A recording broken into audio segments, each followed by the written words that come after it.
Sure. I'm glad you asked the question the way you did, but I'm going to answer it the way I want. I mean, I think one of the things I can say with certainty is everybody changes. Change occurs throughout this process all the time. I'm Rush Witt, and you're listening to Straight to the Heart, a podcast from New Growth Press. Each episode includes thought-provoking conversations with leading Christian writers and thinkers. We hear who they are, what they believe, how they approach their work in ministry, and the moments and people who have changed their lives. In Straight to the Heart, we go beyond the books to connect with the remarkable people behind them. We're well into our second season, so thank you for listening to, sharing, and subscribing to Straight to the Heart. Today, I enjoyed a helpful conversation with Chris Moles, a pastor and biblical counselor who helps churches and families confront the evil of domestic violence and promote healthy, God-honoring relationships.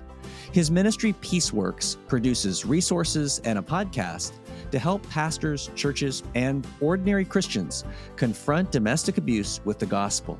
In this episode, we talk about all of this, and we also consider the question, can abusers really change? And if so, how? This is Straight to the Heart. Chris Moles, I am really looking forward to talking to you because I always enjoy talking to you. You're easy to talk to. You're encouraging and interesting to talk to. So I'm glad that we have this chance to have this conversation today. My pleasure, Rush. And I always enjoy you listening to me talk. It's one of my great pleasures. Yeah, we obviously have a number of things in common interests.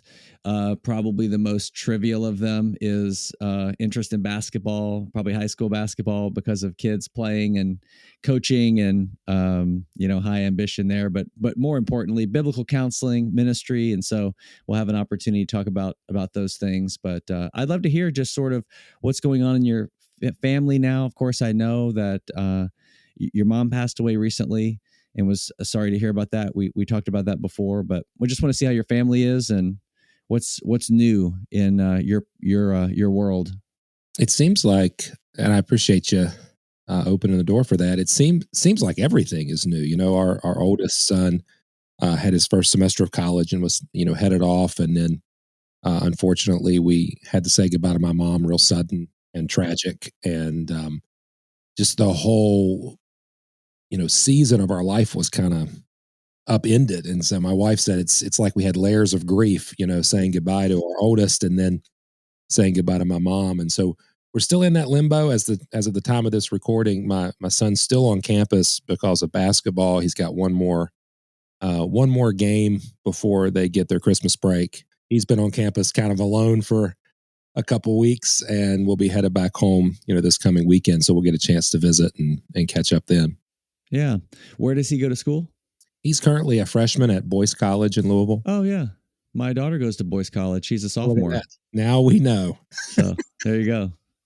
So tell me a little bit about your current place in ministry, and in particular, the important work that you do in domestic abuse ministry, and kind of how you came into this area of ministry and to become really what is a prominent voice and help to people who are trying to minister in such difficult situations.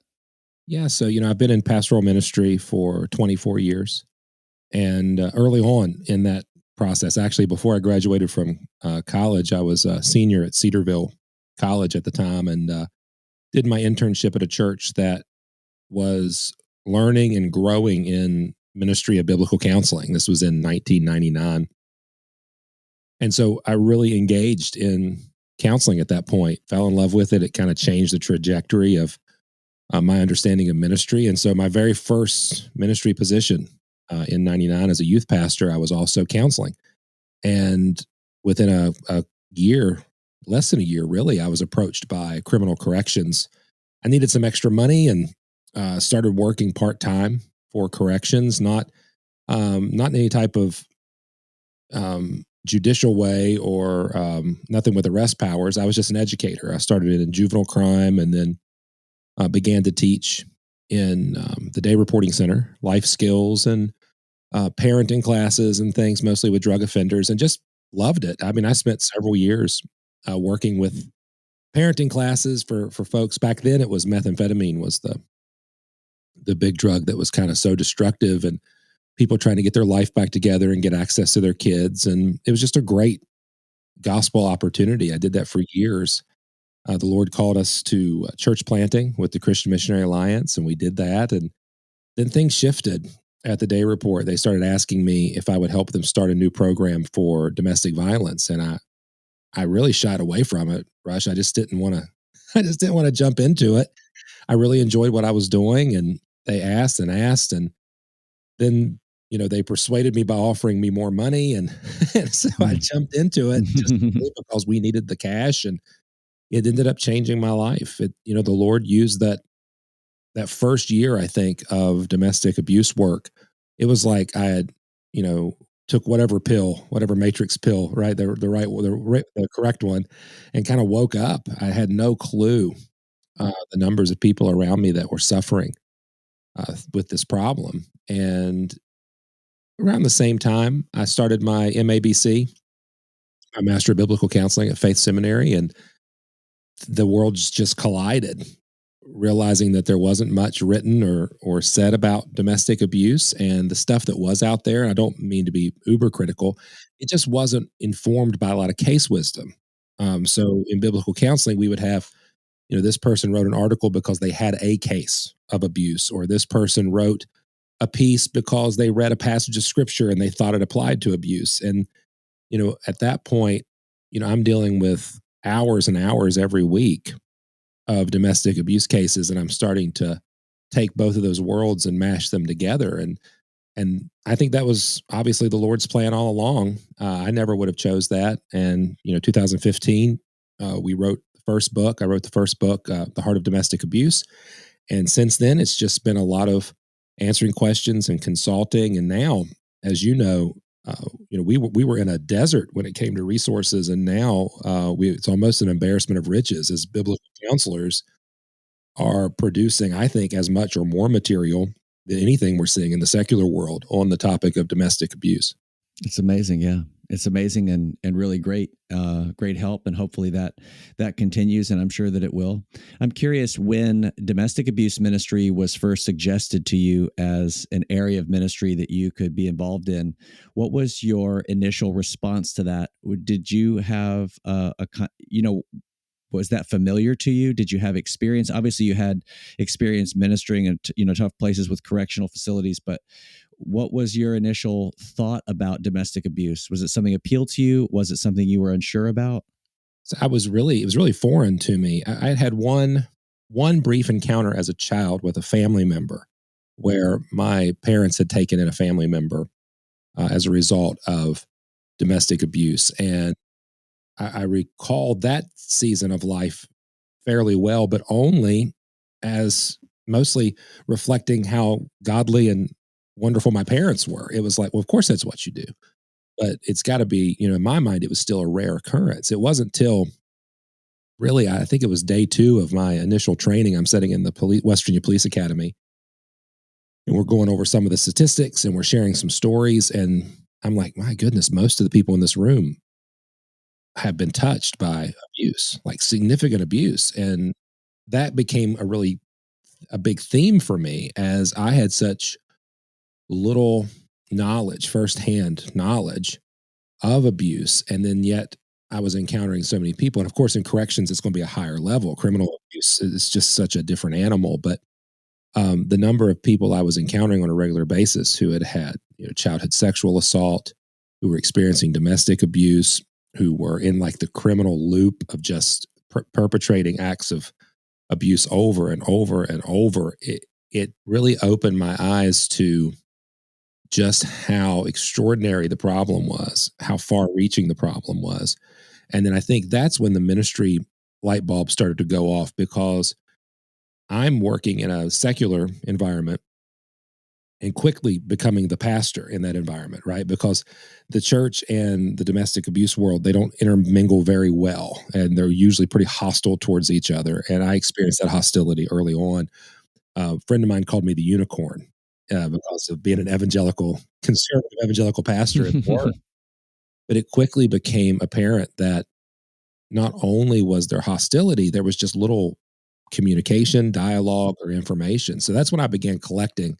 And I tell the story that, I collected everything that had ever been written on domestic abuse from a Christian perspective, not just complementarian or conservative, but everybody. And it all fit. It's actually right there in my floor on a cardboard file folder box that's now sitting in my office. And I had printed off every blog. I had gotten copies of every journal article, every book, and stuffed them in that box. And that was it. And that was, I think, Rush, the point where I was like, well, I don't know what to do, but I've got to do something. So I began doing all my papers in seminary. I would ask permission. And then Faith was so good to kind of change the structure. I was in the very first MABC class ever and the first graduating class at Faith. And they originally were going to have this comprehensive final, and they added a thesis component right before we went in, and it got approved. And so I wrote a thesis, and that thesis ended up being the bones or the heart of domestic abuse. So can you put it into perspective for me? Because I have a certain sense, but you're in the middle of it, of what the frequency or volume of abuse cases is, because I think there are probably a lot of people, Christians, who are active in ministry, but they may not recognize it, or they may not be around it. They may not realize how frequent it is just because they don't hear about it. So can you put that into perspective of how big of, it sounds like a silly way to ask that question, but how big of a problem is this?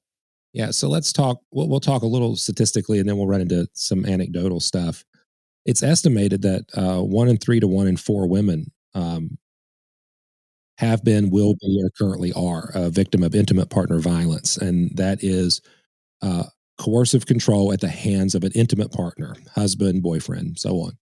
The rates actually increase slightly when you consider sexual assault, sexual abuse. It's estimated that 1 in 3 women have been or will be a victim of sexual assault, which is devastating when you think about that. And of course, criminally, a very different world because of prosecution for sexual assault so low, and reporting is so low. And of course, domestic abuse is very similar to that as well. There was a group out of Canada. They did 2 different studies. The RAFE Project. Nancy Nason Clark would be the head of that. She was a professor in New Brunswick, I believe.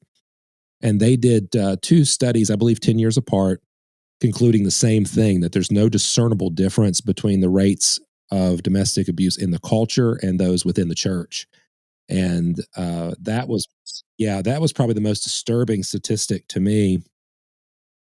But I'll tell you, Rush, anecdotally, I mean, I can't prove it other than to say we have a serious problem. And if you're listening, you're going to encounter it. And I would say most of my friends that are in the work that are believers would articulate the same thing, that on any given Sunday, about a quarter of the women in your congregation have been, will be, or are currently subjective to coercive control in an intimate relationship. And so when you say that, what kind of things do you include to kind of flesh that out into a definition of, more specific? What kinds of things are happening in their lives? Yeah, that's a good question, and one that I think we as Christians struggle with the most. I think we want real firm formulaic definitions.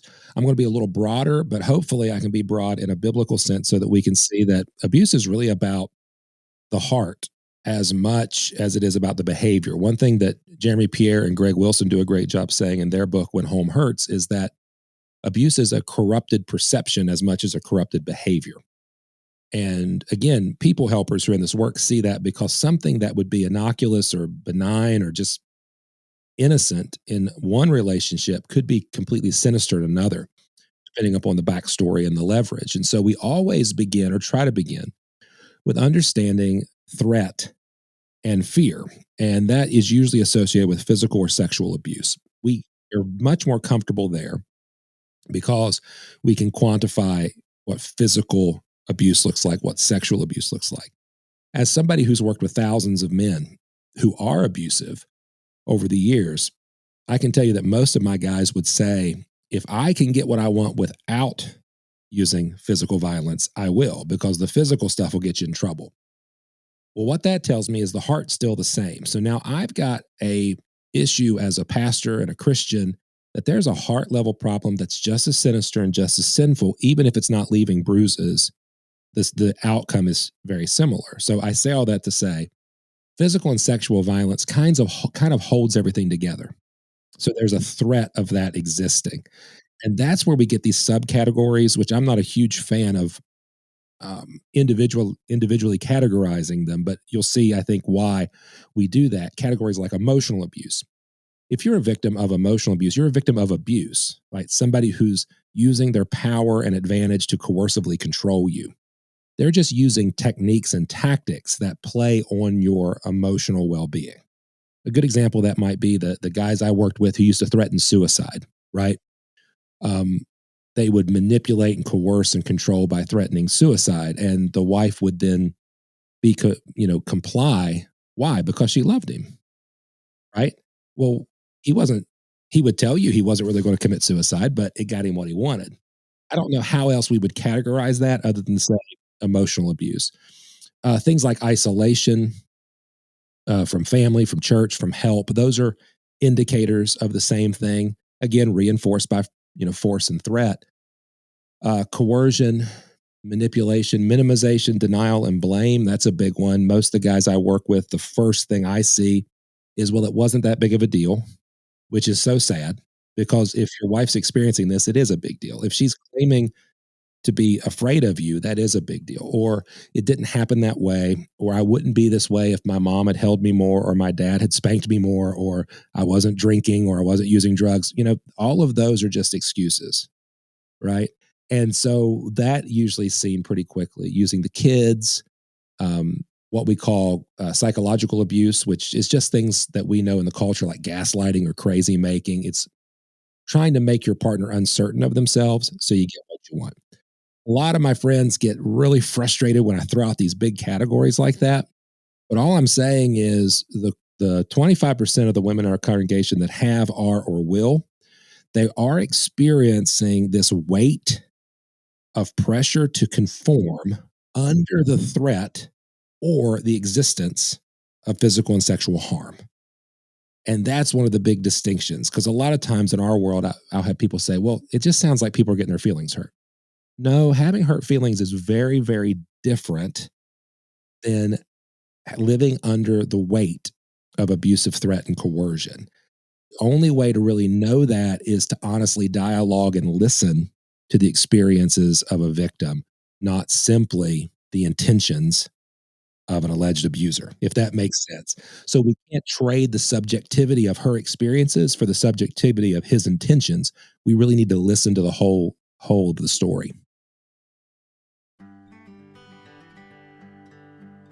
As we're hearing today, domestic abuse is a widespread problem both outside the church and inside the church.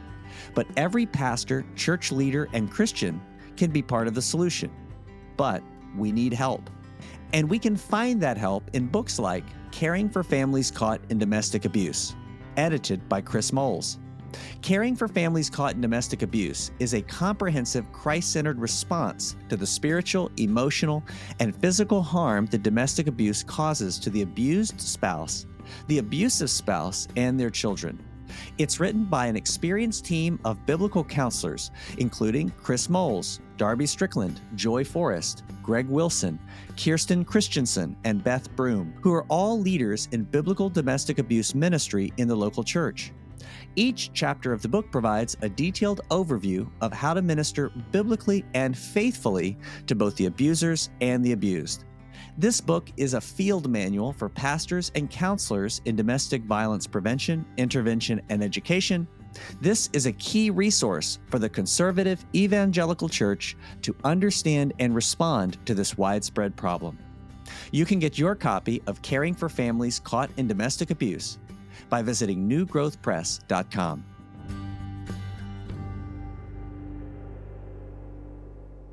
Yeah, I've been really helped in the past by sort of the concept that you just mentioned of seeing a person's experience as an entry gate into their lives, and in such a way that by hearing out someone's experience, whether or not all of the details are exactly interpreted correctly or stated correctly, is an entry gate, because that's what this person is experiencing.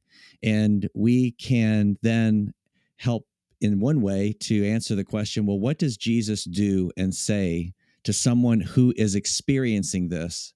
And in lots of areas of ministry, I think it's somewhat irrelevant whether that experience is true to reality or not. And often it is, but because that's still the experience, and that person still needs Jesus to meet him or her in it. Yeah. Is that true? I mean, I would say that, Jesus comes off the mountain in Matthew 8 after delivering the Sermon on the Mount, and he sees the people and he's moved with compassion because they're like sheep that have been filleted wide open.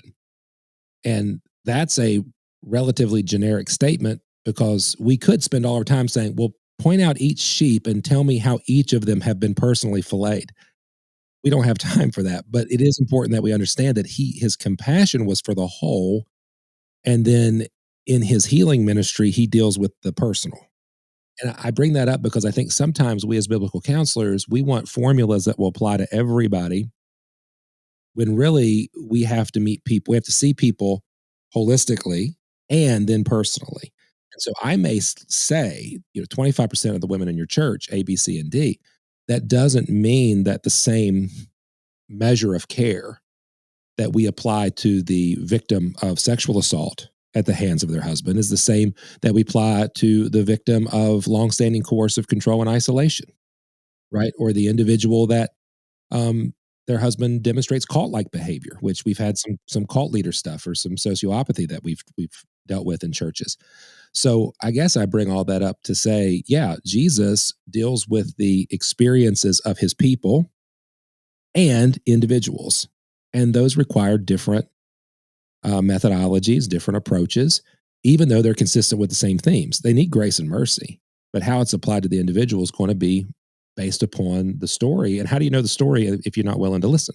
Could you flesh out in some general terms what it looks like for there to be different kinds of care in different situations? If you say, maybe you take two kind of common experiences that are different and flesh out, well, what are you doing in ministry, or what is, a biblical counselor doing differently depending on the circumstances? Yeah.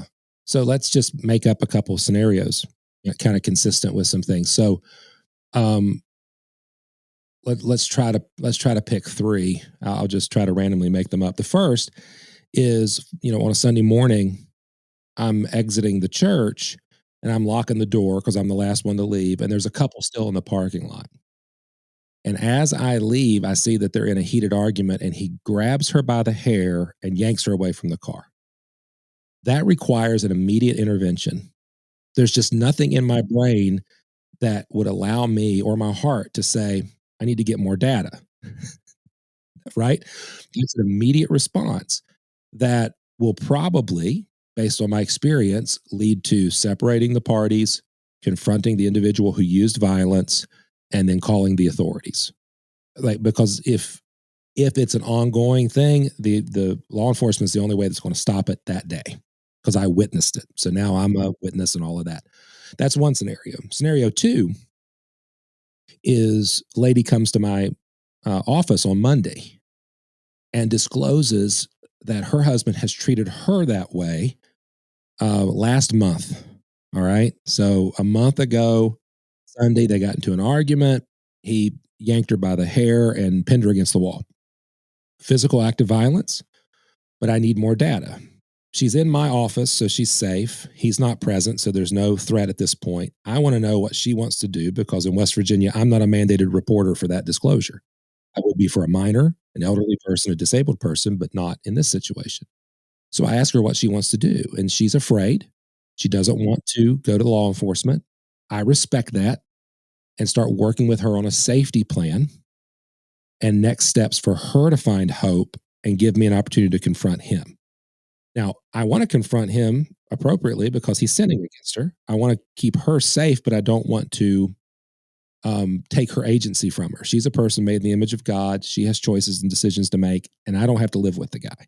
So you see, I did two very different things with the same scenario. All right. But they were very different based upon what was right in front of me. And then the third, let's say I'm in a marriage counseling situation and red flags are going up. And so I choose to say at the end of marriage counseling, this has been so helpful. I've learned a lot. What I think would be great is if I'd like to meet with you guys again in 2 days, but I'd like to do that separate. I'd really like to get more data and more information and just get to hear from each of you. So, Sally, I'd like to meet with you. And then, Johnny, I'd like to meet with you.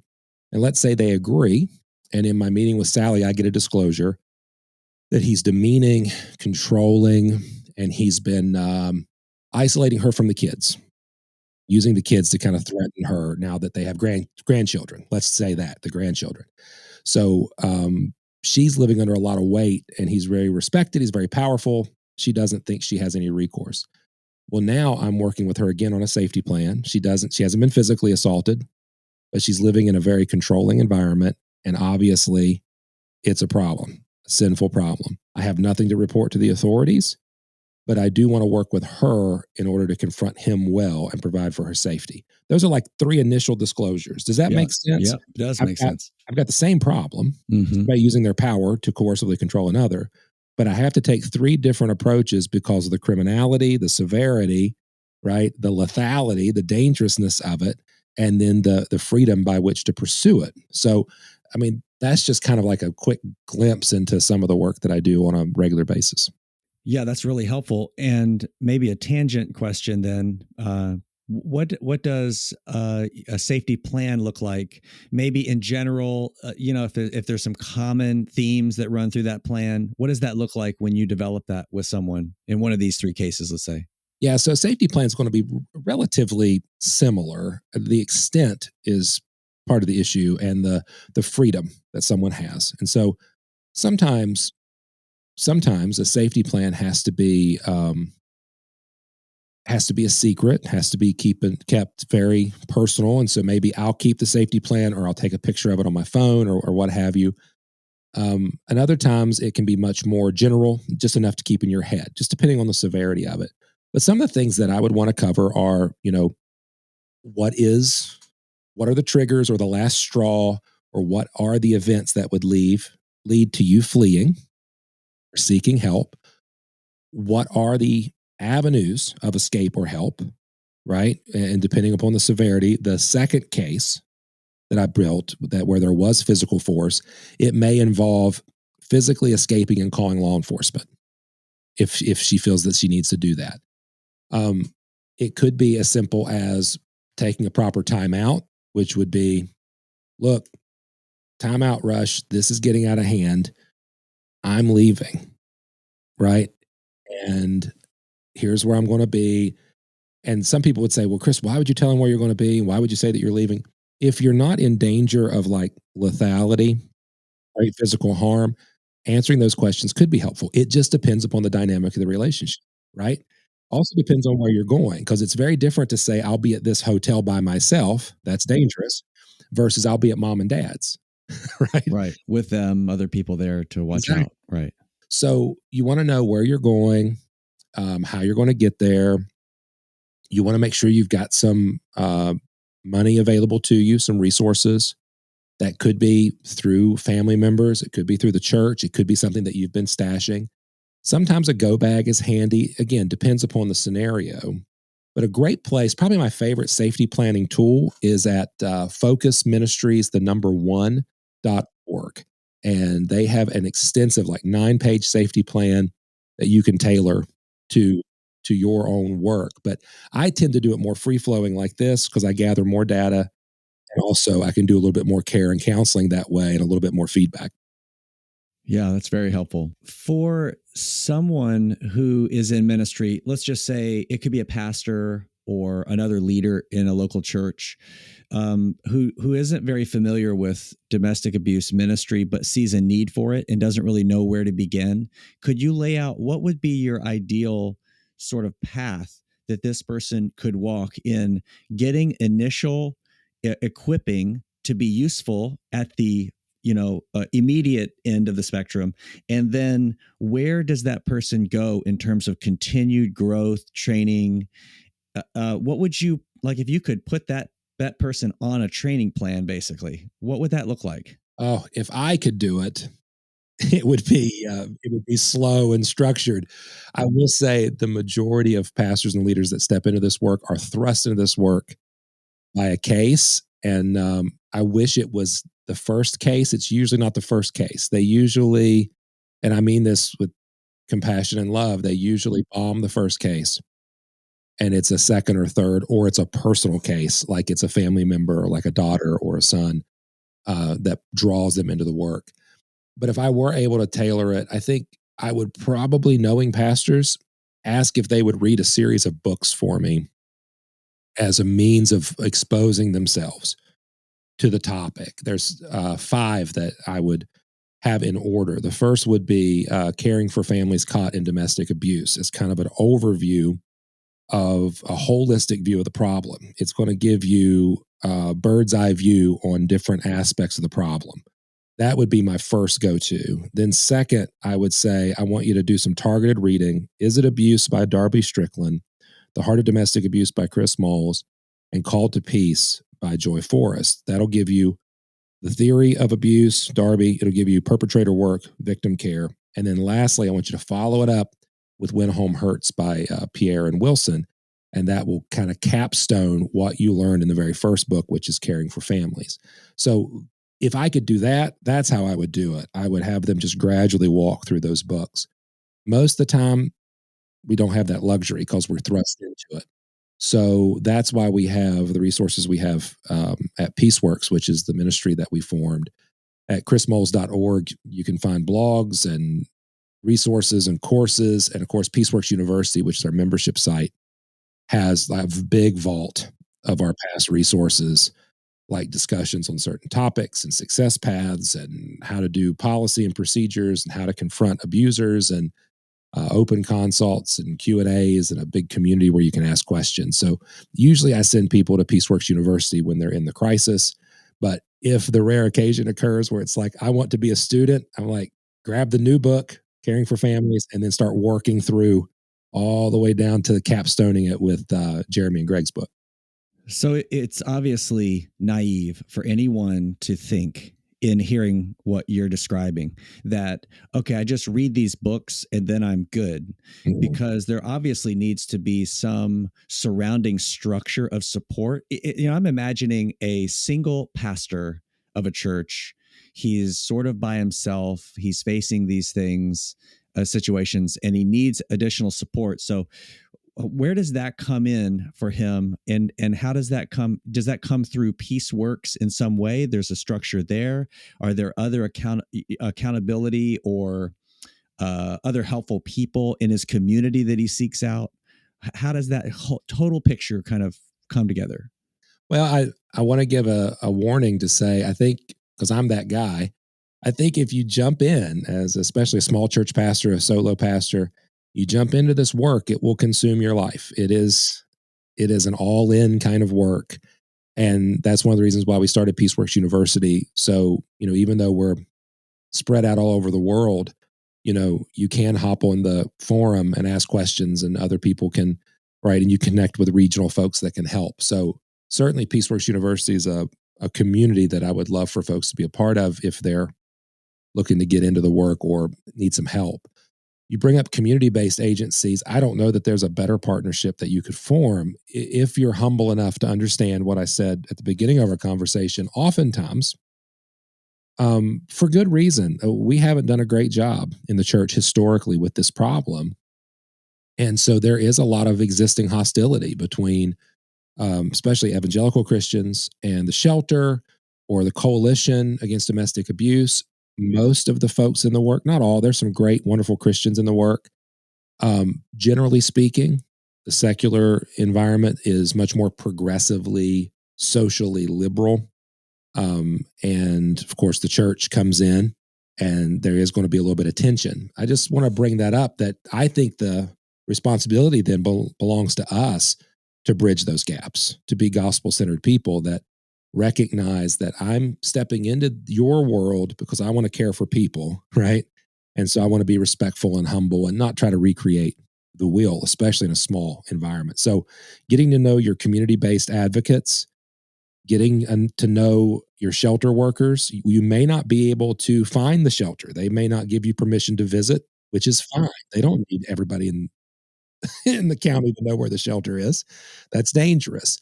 So don't be offended if you get pushed off to a satellite office or you meet somebody at the courthouse. But get to know your shelter workers, your community based agencies. Get to know your law enforcement. Most law enforcement agencies, especially at the county or the state police level, will have a liaison that works with victims. There's usually at least one officer that's funded by VAWA, Violence Against Women's Act, forming a stop team or some kind of task force. And that law enforcement officer is expected to be an expert on domestic abuse. They could be a huge resource. They usually have a staff member, either a staffer that's hired or another officer that serves as their victim liaison. The prosecutor's office usually has a victim advocate. So your county, city probably has advocates at work. They're incredibly busy. They may not want to sit down with you, but just graciously be persistent, especially if you think you can bring something to the table, like free counseling services, which is a huge win in a lot of, especially rural areas where we don't have a lot of funding, or shelter, additional shelter space. Our shelters are always overflowing. So if your church has apartments or safe houses for things like fire or flood or missionaries, maybe there's a contract that you could form for a transitional, right? We can give these houses or these apartments up for a week, to help with transitional overflow. So there's all kinds of ways we can step in. And then lastly, if you get connected, take advantage of the training. I know it's secular. I know there's going to be, themes that are going to, not be biblical.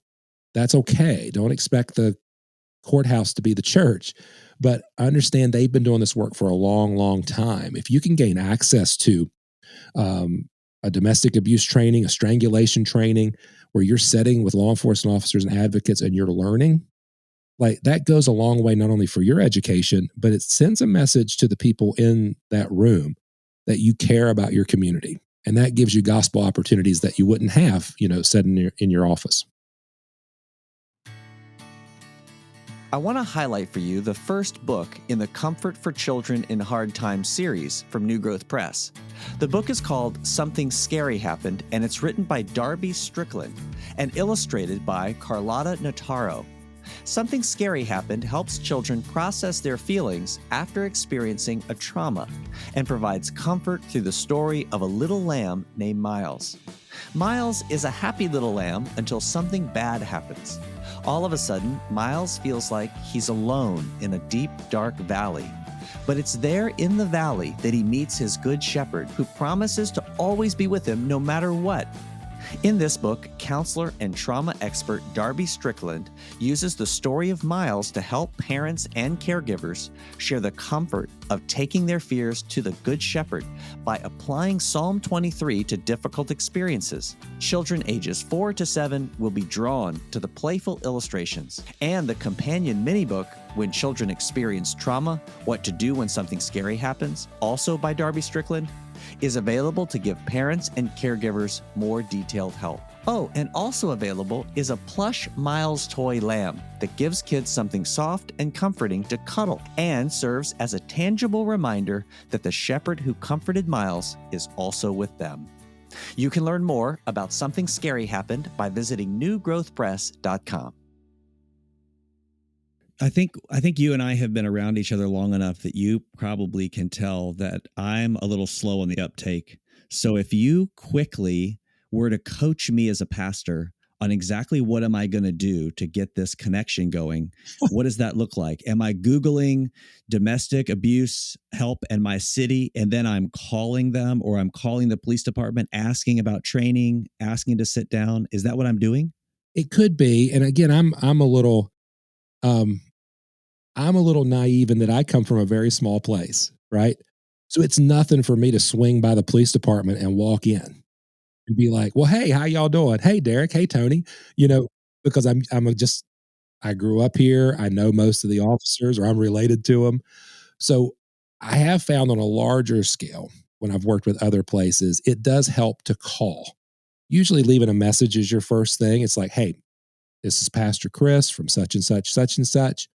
Would love to touch base with somebody about upcoming events or opportunities for education, or even just a chance to take somebody out for a cup of coffee and see what areas we can be of service to you and that you guys can be of service to us. We're praying for you guys. Have a wonderful day. And then see if somebody calls you back. And I found that there's usually somebody in the office who loves the Lord, and they're kind of the token Christian, and they'll start to build those relationships. And again, one thing I would recommend to you or anybody is to be humble, knowing that when and I don't want to be too despairing. Most of my experiences, with the exception of working with like the Amish community and the Mennonite community and kind of some rural areas, most of the secular groups I've worked with, I'm the only conservative in the room, Christian wise. I'm the only complementarian. Like, if there are other believers in the room, they're much more progressive. And so just knowing that if you're doing faith based work, you're probably going to be interacting with progressive Christians. You're probably going to get asked some really targeted questions, and that's okay. Like, that's part of the fun if you can get in the door. That's really helpful. So it sounds to me, as just sort of a last point about that, it sounds to me like what I'm trying to do as a pastor is make one connection with someone helpful, and then I'm going to rely on that person to make another connection for me. They're going to help me know, oh, there's this other agency or this other person that you should also meet with, and kind of trace it out that way. I just think framing that out for me is really helpful to know, okay, this is exactly what I should do, and I can do that. I'll give you an example. I started in the work, and then they found out that I was a pastor. Let me give you two. The first is a funny one. We're sitting at a domestic violence coalition meeting, and they're making a plan, and I was honored to be invited to be on the team. And we're sitting there and we're going around the room saying who we are and where we're from. And of course, most everyone else there is from a government agency. So it's just acronym after acronym, right? It's like, I'm so and so from APS, I'm so and so from DHHR, I'm so and so from the RAVP or whatever. It gets to me and I go, Chris Moles, PASTOR. And then I move to the next person, and she's talking and then stops and says, wait, did you just spell pastor? And we broke the ice with, oh, this guy's a pastor. And I think the second is, I'd been working very briefly as an interventionist, and that got me a seat on our task force. So monthly, I would go to these meetings with prosecutors and law enforcement and advocates. And that year for the domestic violence vigil, they always did a candlelight vigil in October at the courthouse. Well, immediately the advocate came to me and said, Pastor Chris, I'm so glad you're here. Could you do our prayer at the vigil? And of course, I was like, absolutely. Right. So I'm more of a spontaneous prayer revivalist guy, but I wrote that one out. Okay. Right. Yeah. Right. I know how that goes. Right. So I wanted to be respectful, and I wanted to make sure I was clear, and also honor God with what we did. And so for years I did that. And then eventually became a key speaker at that vigil with victims and families from Ramsey County. And it just became part of those relationships that we built, with advocates and doing really good work. So you never know what type of opportunities are going to spring up, through relationships. Some humility and some legwork Sure. can really open some good opportunities and doors, is what I'm hearing you say, which is wonderful. So a big question here, I think, that I think is on the minds of a lot of people as they think about domestic abuse ministry. And that's simply the question, can the abuser change? There's a lot of focus, obviously, on ministering to the person who's abused. So how do you go about ministering to the abuser in the situation while having hope for change, but also being able to bring the necessary help to the person who's being abused? So let's assume that we have the green light and we can step into that type of relationship with an abusive individual. Certainly, I'm assuming that we've done pre-work. She's safe. The kids are safe. There's a plan in place, and we've built a team. And I'll talk briefly about this. I think when we step into what I'll call confrontational ministry, I really like to build a team for a number of reasons. One is accountability. Two is solidarity. So you have other people agreeing on the problem. And then three is for protection, because it's really not wise for just one voice. There's this risk of collusion, misinterpretation, redirection, misdirection, especially when you're dealing with somebody whose greatest temptations right now towards sin involve things like coercion and manipulation. So we really want to love this person enough to apply the right kind of pressure in the right kind of ways. And so a team is great. And usually with a team, I've got somebody who's doing most of the educating, like myself, and accountability. I've got somebody who's usually doing counseling with the victim, advocacy with the victim. If I can get an advocate, that's great. And basically, their role is simply to represent the victim to the team, as to not put too much pressure on her. I usually like the pastor to be there if possible, for two reasons. One, to learn, and then also we're going to need his direction on church governance and ecclesiology, because I'm not the pastor at their church usually. So it's not my role. So I want to make sure we're doing things by the book while also exercising spiritual authority correctly. And then if we can get a counselor for him, that's helpful, because a lot of guys are experiencing trauma and other effects that would be nice to be dealt with separately from the accountability. And then I'm applying Galatians chapter 6, brothers, if any of you are caught in a sin, you who are spiritual, restore such a one. So we're really asking spiritually mature people to step in. Paul goes on to say, basically not to treat the sinner like he's been treating others. So we don't want to bully the bully. We don't want to use coercive tactics against this man. We want to use gentleness. And so we talk a lot in our training about being gentle and winsome. And that's really the process that we operate under. So let me give you a quick rundown of that. I walk guys through what I call the W. It's just the letter W. The top points of the W are information, transformation, and reformation. Information is data gathering and learning. It's also helping him see the ways in which he's impacted his family, the ways in which he's offended against his family, and the motivations, James chapter 4, that are driving those behaviors and those experiences. As you walk down the W from information to the first pivot point, we call that ownership, or taking responsibility. I want you to see your sin, but you need to now own your sin. No more blaming, no more denying, no more minimizing. From ownership, we run up to the next point on the W, which is transformation. We introduce, we've been talking about the gospel, but now we introduce a gospel point of transition or change. Will you accept the provisional work of God through Jesus Christ, the positional work that establishes who you really are in Christ, and then the practical work of changing the ways in which you've harmed your family into a new, lasting direction of hope and peace? And then we move to surrender. That's the bottom pivot point of the W, which is about giving up control and allowing the Holy Spirit to do the work that only He can do, and embracing the process of progressive sanctification, which is key, because so much rush of what I was taught, I feel like sometimes biblical counselors rush to putting off and putting on, and to get there too quick, and ending up taking the abusive individual's word for it. So we're putting off things like pornography use and putting on sobriety. I mean, that's great stuff, but we haven't addressed the heart of objectification, which is kind of fueling that, right? We haven't addressed the heart of pride that's been fueling that. So I like to really do all that hard work, heart work first, and then come back to putting off and putting on and surrender, and then going through the reformation process, which is a continued discipleship. And that goes back to Galatians 6. Now, that's gentle work. We don't eliminate consequences. God will not be mocked. A man will reap what he sows. So sometimes, even in repentance, guys go to jail. Sometimes, even in repentance, guys get divorced. And sometimes, even in repentance, guys lose relationships with their children for a period of time.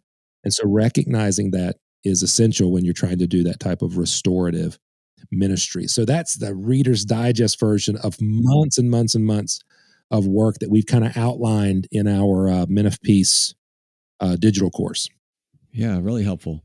So how much of what we've been talking about today is in caring for families caught in domestic abuse? So within caring for families, what you're going to hear and see is the team-based approach. That was really one of my key goals in that book, was I wanted you to see the importance of building a team. And that, I hope, inspires the reader to want to have experts and informed people on their own team, so that they go, wow, it'd be nice if I could have, Chris Moles to hold my hand, but wow, how much more valuable would it be if Greg Wilson was counseling with the guy and Darby Strickland was counseling with the victim and Joy Forrest was holding the victim's hand and Kirsten was kind of running the ship and Beth was coming and doing trauma evaluations. That would help us so much. So to me, that's the biggest rock of that book. Secondly, I think what you're going to see are some brief points of light on this process of change in the chapters on working with batterers. In particular, Greg has a wonderful diagram, a concentric circle diagram that I'm jealous I didn't come up with. It's really, really good, where he walks through seeing, owning, hating, and turning. And it is such a valuable resource. It might be worth the price of the book. And then two other things I'll mention really quick. I was so happy we included a chapter on trauma, and I think Beth Broom did a great job walking through that, so that, because a lot of us in pastoral ministry or biblical counseling, we don't have a lot of trauma training, and I think that chapter is a fantastic addition. And then Kirsten Christensen's chapter on a church-based approach, it might not apply apples to every church, but I loved that chapter because especially if you're a big church with a lot of systems, this can be a minefield. Like, I really feel like smaller churches are equipped to handle this a little better than bigger churches, because we're a little stealthier, we're quicker, we're more nimble in a lot of ways, and you can lean more on community-based help. If you're a larger church, you're trying to do everything in-house, I think that chapter gives you a framework, if you're coming from a larger conservative church, that maybe you never had before. So I guess I would recommend the book. I think it was just well done at the end of the day, but I do think those are some of the glimpses that we're talking about that you're going to see, loud and clear in the book. Another question on my mind that is related to the question of, can the abuser change? And I almost hesitate to ask this question, I think because I feel pessimistic about what the answer could be. But how frequently do you see the abuser really make progress in change in encouraging ways? How often, and what does that look like? You have good examples of that can give some encouragement. Sure. I'm glad you asked the question the way you did, but I'm going to answer it the way I want. I mean, I think one of the things I can say with certainty is everybody changes. Change occurs throughout this process all the time. Sometimes, unfortunately, men will double down on their sin and they'll become more obstinate, more rebellious. That used to really bother me early on in the work. And it still does, because I hate to see people live in their pride and shake their fist at God. But honestly, Rush, that's a good thing in the long run, because if a guy is obstinate and rebellious, we can do something with that. I mean, we can finish church discipline. We can focus our attention on the victim.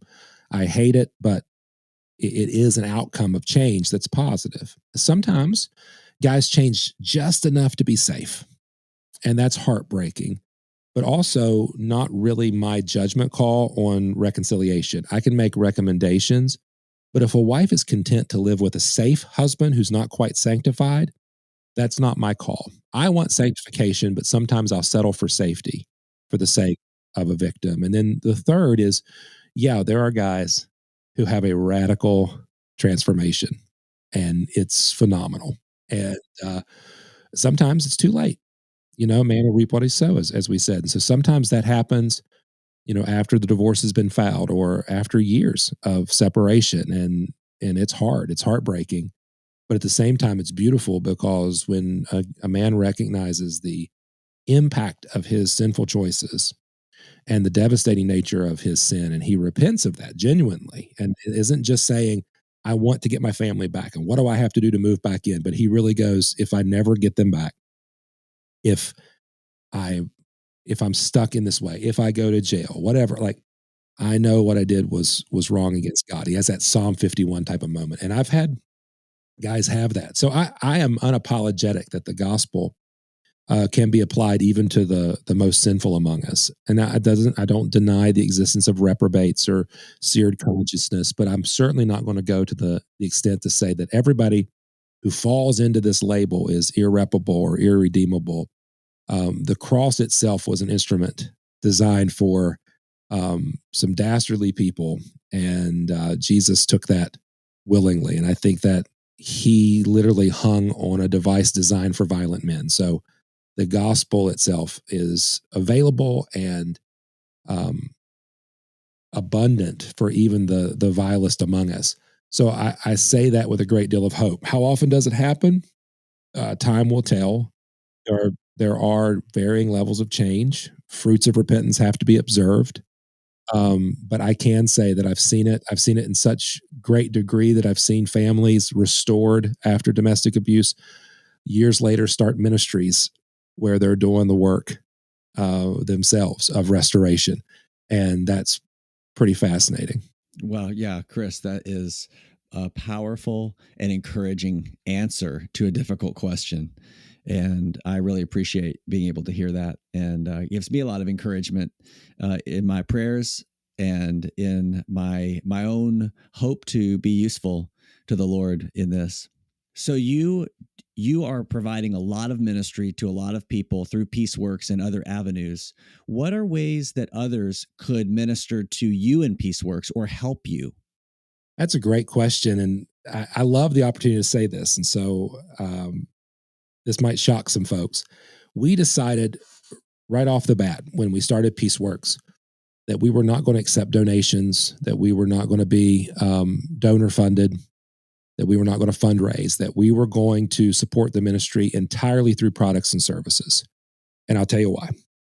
If you are moved to give charitably to domestic abuse ministry, I want to encourage you to give to victim-centric ministries. They have immense needs. Your local shelter, our friends at Call to Peace, who do a lot of great work, would really benefit from your generosity. So we always recommend that charity and generosity go to victim-centric ministry. We made the decision to sell products and services for two reasons. One, the church needs help, and the church has resources. So I don't feel bad at all asking the church to compensate us for the resources. I am a church man. I understand what's happening. All right. Second is we work with abusive men, and we believe that change happens at multiple levels of accountability.